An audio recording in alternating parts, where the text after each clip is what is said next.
Grasp the bird's tail sequence number 8. This follows a movement called punch downward. Step up and lower punch. Step up and lower punch.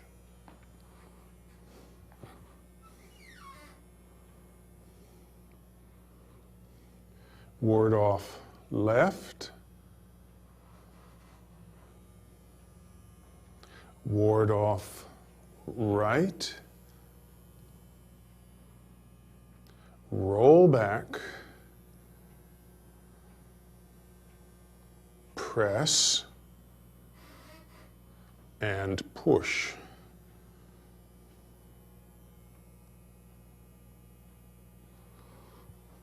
Susan?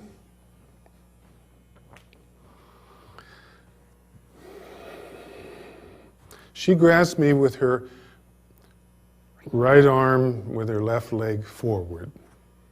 So, since I have a fist, it's easy for her to hold on when I come back, drawing her in. As I draw her in, I just separate my hand, sticking onto her here, and basically do a little chop to the left side of her neck. Because she's sort of leaning, it makes her neck nice and open, so I then chop it. Okay. She blocks with her other hand. So now, what I'm going to do is I'm going to repeat that to the other side. I'm going to pull her down, step in and chop this side of her neck.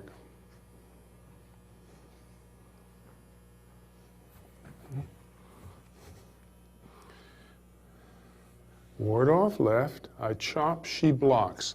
I close her up, I chop, she neutralizes. So she's quite open here.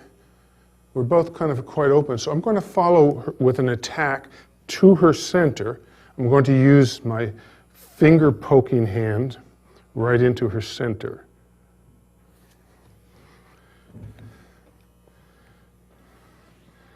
Chop, chop, poke. All she does is folds back and neutralizes and pushes to close me up. So from this chop, I come in attack, she just rolls back and closes me up. So this hand is up already. As she pushes, I just make a nice round roll back. I can make this a nice big round roll back. Or in this case, I'm just going to kind of close her up. Now that she's nice and closed up, I'm going to press her out of the way. Neutralize, chop, pull, chop, poke, roll back, press, and she just follows with a straight punch right to my chin. And I catch it and neutralize and close her up. One more time. Chop, chop, poke, roll back, press, and push. All right. Well, I hope that you have enjoyed this kind of examination of grasping the bird's tail. Now, traditionally, these are all done the same way, and I have had a lot of fun modifying each one of these.